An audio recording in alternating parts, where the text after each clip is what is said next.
Salve, salve pessoal, esse aqui é uma proposta. Nós teremos a primeira hora sobre o Brasil, depois nós teremos meia hora de uma entrevista, depois o meu comentário e depois o programa sobre as notícias do mundo. Ainda está um pouco conturbado, mas eu quero colocar algumas matérias no ar antes de chamar a Ana Maria Semin, ela que faz um trabalho muito importante, pessoal. O trabalho que a Ana faz, o trabalho que ela vem realizando no Biro da Comunicação é um trabalho mas muito importante mesmo, e eu quero desde já saudar a Ana por esse trabalho. Tá aqui, ó. Biro da Comunicação. Esse aqui é o espaço pioneiro na divulgação das coisas, de tudo relacionado ao 8 de janeiro. Essa aqui é a primeira pessoa, tá? Tá aqui claramente para vocês entenderem.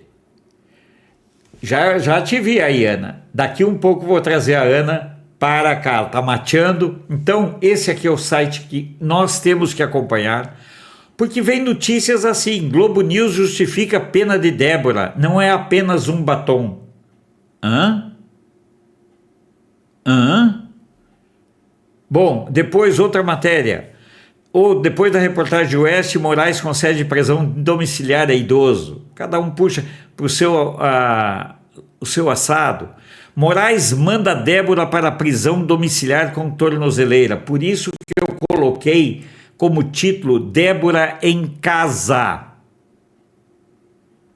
A Débora não foi libertada. A Débora foi mandada para a prisão em casa. Essa é uma diferença. Ela não está livre. Moraes manda, olha só a impessoalidade desses vermes do Poder 360. Moraes manda mulher. Pelo amor de Deus, será que o jornalismo precisa ser vulgarizado e desumanizado a esse ponto? E mais, Bolsonaro, mulher do Perdeu Mané, Bolsonaro diz que houve recuo tácito. É que a vergonha ficou mais. Então, vamos lá. Vamos trazer aqui Ana Maria Semin. Como é que tá esse mate? Bom dia! Como é que tá esse mate aí? Tá bem. Tá Gaúcha bem... que não bebe mate não é gaúcha, né? É. Bom, Ana, em primeiro lugar, mais uma vez, parabéns. Nós fizemos uma antecipação da sua estreia. Toda quarta-feira nós estaremos falando sobre manipulação, mídia, comunicação e desinformação, tendo como um case o teu site e tendo como um case as manipulações e as desinformações que a mídia vem fazendo. Eu queria que você, mais uma vez, aceitasse o nosso abraço de bom dia, porque o teu trabalho é fantástico. E esse trabalho precisa ser muito enfatizado mesmo. Tá aí, ó, Biro da Comunicação. Ana, conta um pouco de novo dessa questão aí envolvendo a mulher do batom. Que coisa, eu vou dizer uma coisa, eles impessoalizaram ao nível de chamar de a mulher do batom. Olha, a Débora é uma jovem mãe com dois meninos pequenininhos. O marido, ele trabalha como pintor, e ela, na frente da casa, tem um estabelecimento onde ela faz trabalho de cabeleireira, né?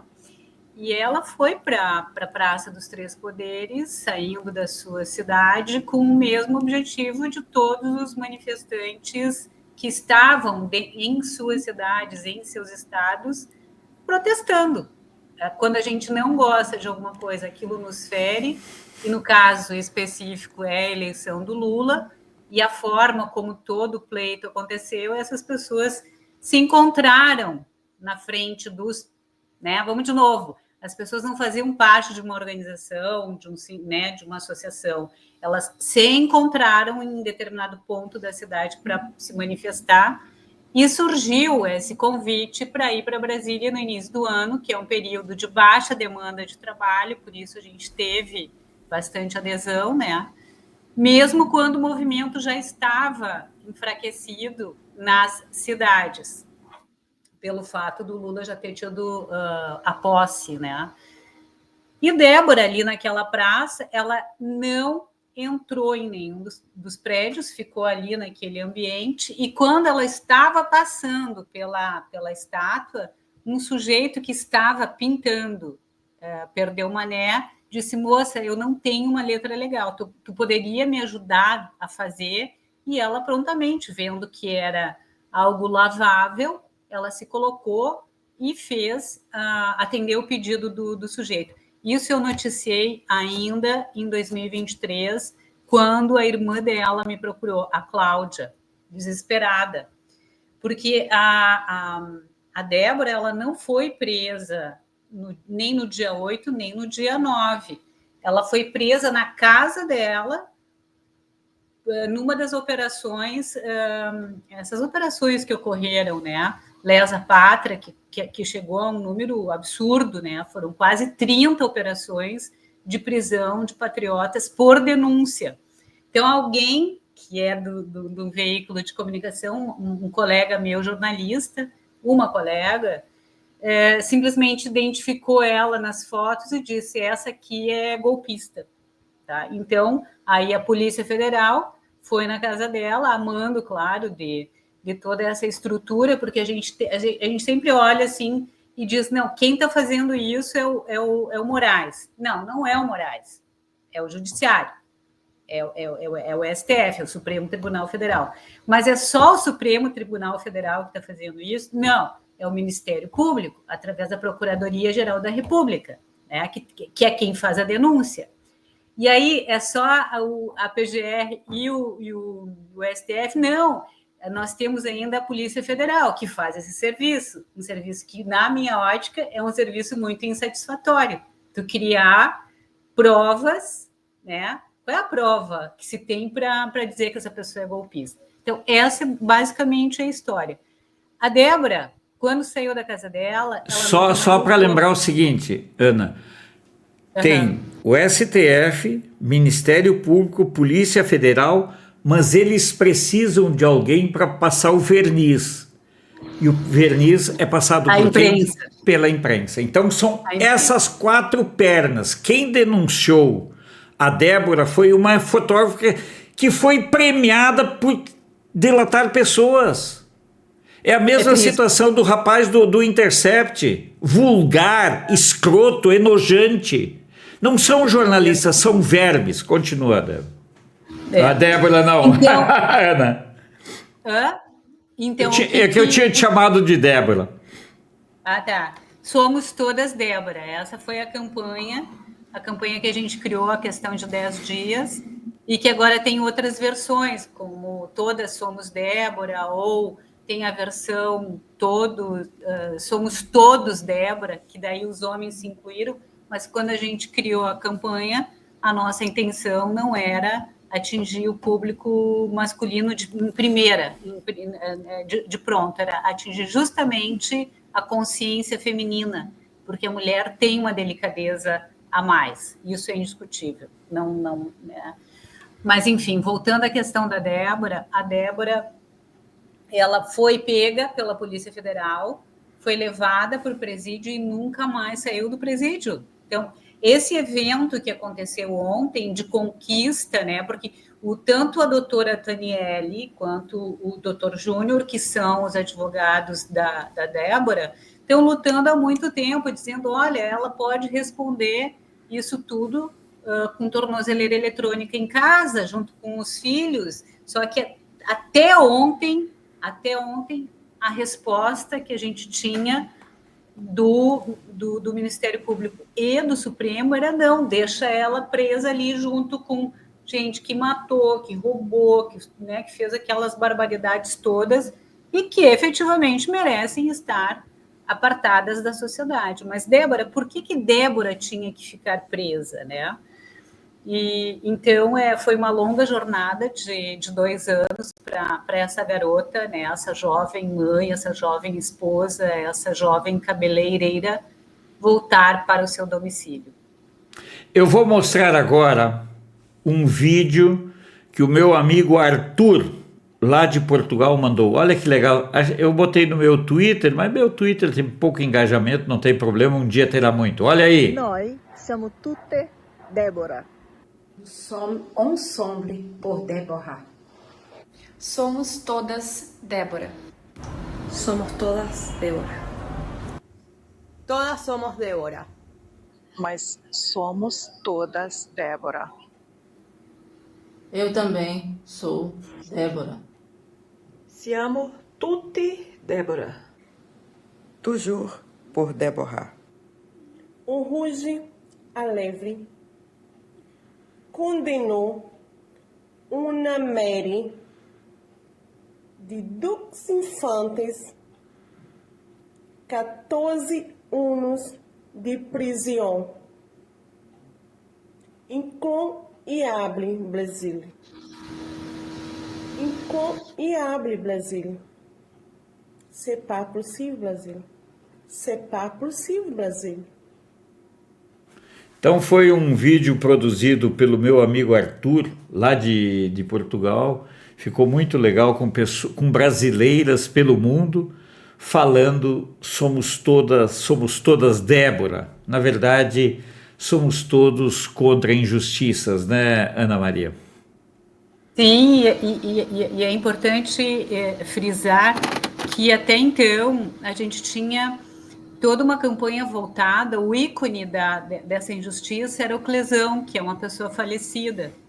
E hoje a gente tem alguém que está vivo e que a gente tem que lutar pela justiça para que essa justiça aconteça agora. Então, foi uma mudança de paradigma, né, desse movimento pela anistia, que deve ganhar força a partir de agora, porque trouxe importantes figuras porque a gente, o nosso movimento ele não tem adesão de intelectuais, de muitos artistas, né? A gente não tem essa força, essa máquina, mas Augusto Cury, que é o psiquiatra mais lido, porque ele escreve muitos livros, né?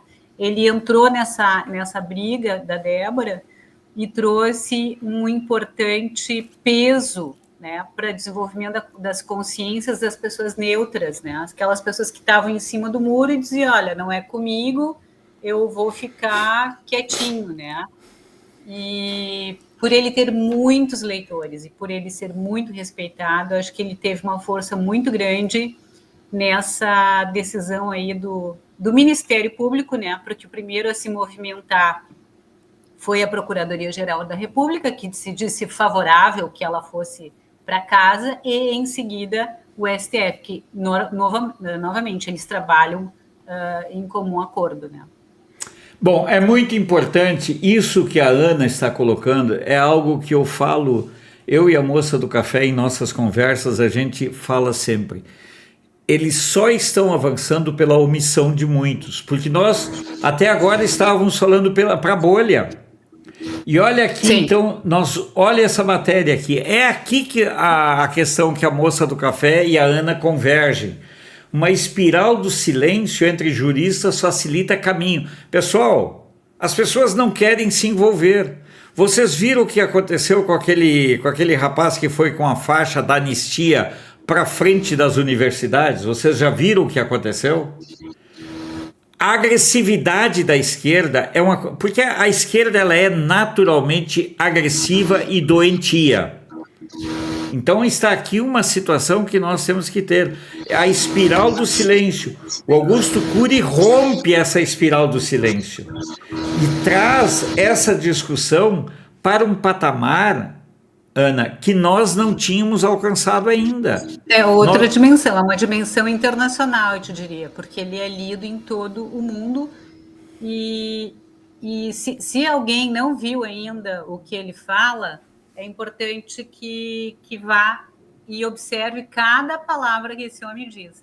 Teve um momento em que ele diz o seguinte, se um batom ele fosse capaz se fosse um instrumento de golpe, então todas as ditaduras do mundo já teriam caído.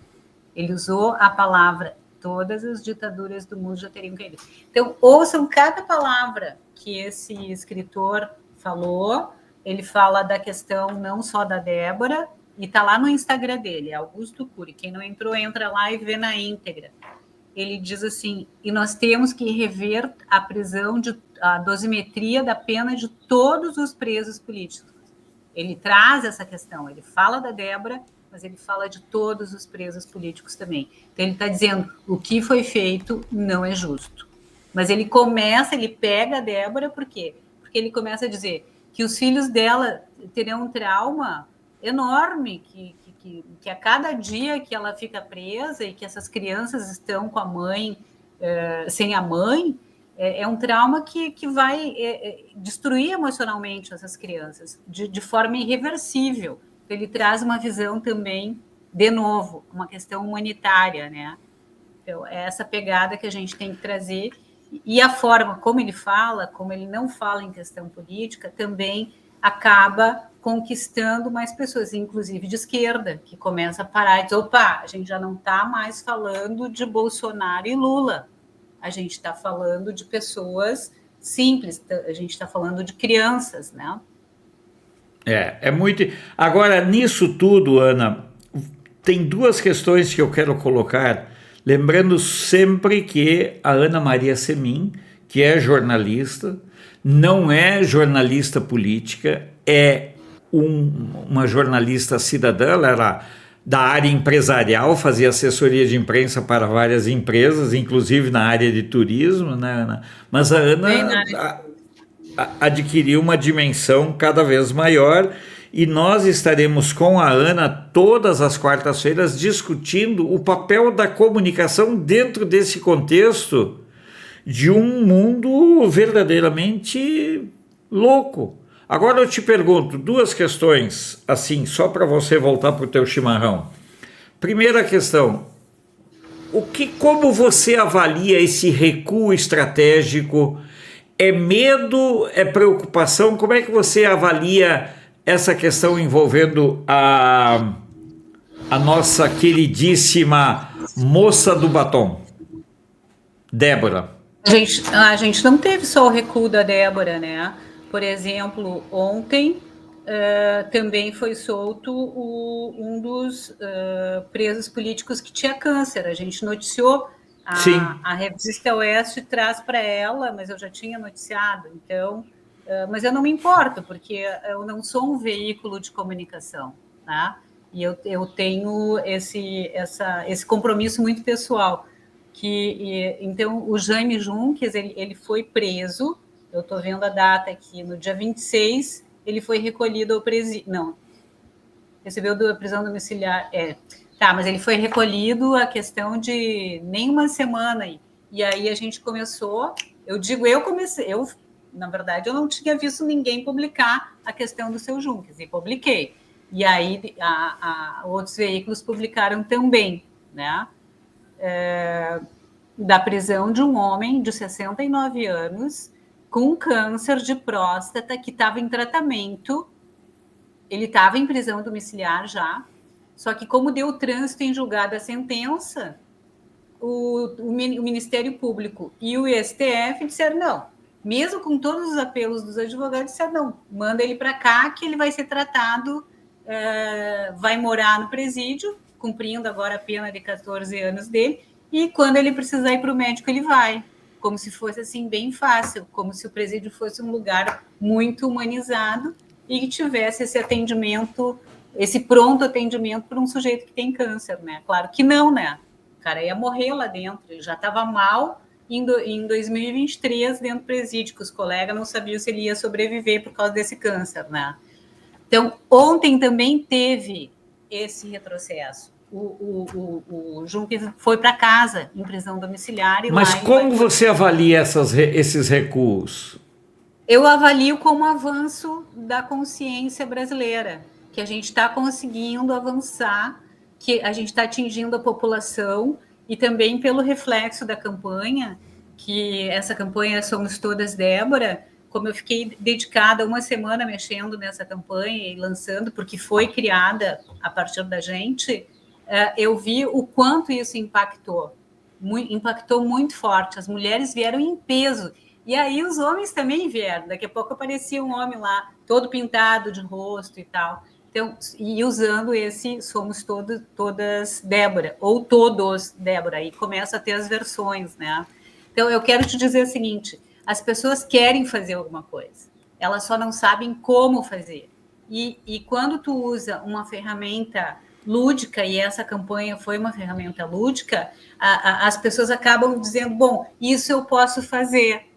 E aí a gente vê a dimensão da coisa, que o povo brasileiro é contrário a isso tudo. Tem, sim, os haters, a gente tem aquelas pessoas que têm o ódio dentro do coração. Gente, isso é normal, a gente vai ter a vida inteira. Mas a gente tem uma população que é respeitosa, que quer fazer as coisas da forma correta e que percebeu que o tanto de absurdo que isso é. Consegue ver, tem essa clareza, né? Então, eu acho que a gente avançou muito, em 2 anos e 2 meses a gente avançou muito, a gente deve perseverar para que todos voltem para casa. Os que estão presos na Argentina, os que estão presos no Brasil, que passam de 200, eu não tenho o número exato, porque o único controle que eu tenho é dos que são dos 5 crimes, né? Os dos 2 crimes que estão nos presídios por descumprimento de cautelar, eu não tenho esse controle. Mas a gente deve ter em torno de mais de 200 pessoas presas aqui. E 4 nos Estados Unidos. Então, é muita gente presa, é muita gente perseguida, é muita gente que perdeu o seu patrimônio, que perdeu o seu trabalho, que vive na miséria. Imagina tu, de uma hora para outra, tu não ter mais dinheiro no banco, tu não ter mais teu carro, tu não ter mais o teu caminhão, que é o caso, né, lá da Vanessa, dos 6 filhos, que o marido foi preso, trabalhava com transporte, já não tem mais o marido em casa, já não tem mais os caminhões para fazer o transporte de gado, vai sustentar como 6 crianças? Vamos lá, como é que a gente faz essa mágica, né? Então, é assustador, né? Ontem à noite, falando com a moça do café, ela tava dizendo assim, pô, e quem é que vai ressarcir o carro da gente? Sabe? Nós tivemos que vender tudo. As pessoas que estão fora do Brasil, as centenas de pessoas que saíram para continuar lutando. Mas, acima de tudo, Ana, eu quero mais uma vez agradecer muito a você. Você veio... a tua presença é a partir de quarta-feira, todas as quartas-feiras, mas eu quero dizer o seguinte, a pressão sempre funciona. Totalmente. Tem gente aqui que vem aqui, eu vou nominar, porque eu assim, quando eu tenho que falar de alguém, eu falo usando o nome da pessoa, eu nunca mando indireta. Tem um rapaz, um senhor lá de Blumenau, o Fábio. O Fábio o tempo todo é negativista. Ah, manifestação não dá resultado. Tá aí. Pressão dá resultado. O que não dá resultado é a omissão. Não. Pessoal, vocês imaginam quantos milhões de manifestações a esquerda fez desde 1917 para chegar ao poder? Eu quero que vocês me digam uma coisa, quantos milhões de vezes a esquerda foi para a rua? Vocês têm ideia?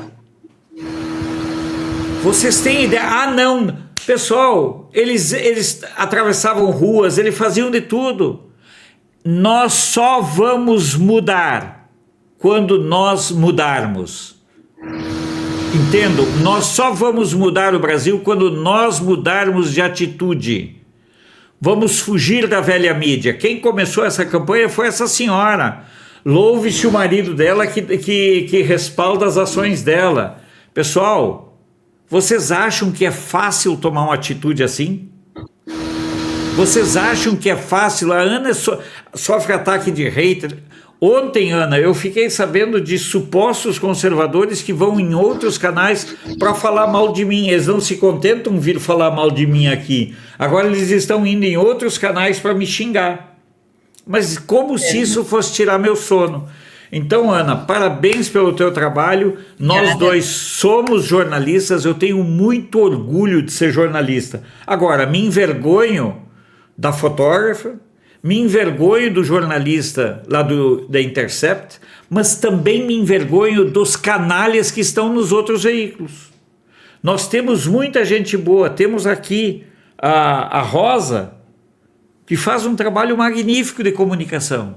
O que ainda falta para a comunicação do campo conservador é a percepção de que não adianta um ser forte e hegemônico, todos temos que ser fortes. Ana, parabéns pelo teu trabalho, me sinto muito orgulhoso em contar com a tua participação.